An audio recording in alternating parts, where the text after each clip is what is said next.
嗱，咁咧頭先就主力係前膊頭啦，咁我哋而家做中膊頭，主力係中膊頭，咁應該大約70%係中膊頭，咁前膊可能有30%或者30%咁上下啦，30%我估計係。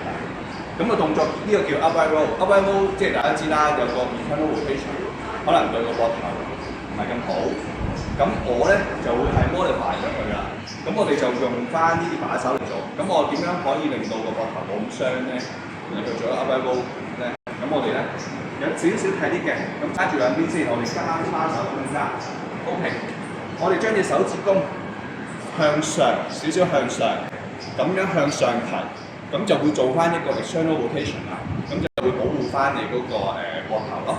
係啦，咁樣兩邊拉開去，咁對個中膊頭嗰個感覺係好強烈㗎。咁我哋拉到幾高啊？唔好拉到太高啦，咁樣會鬆一邊嘅。咁我哋大約個手咧喺個手踭底少少，大約個手踭差唔多平膊頭，低個膊頭少少就好平啦。OK， 咁向兩邊向外咁樣拉開出嚟，哇！個中膊頭感受係好高嘅，其實，同埋會係對個膊頭冇咁容易受傷咯。試下。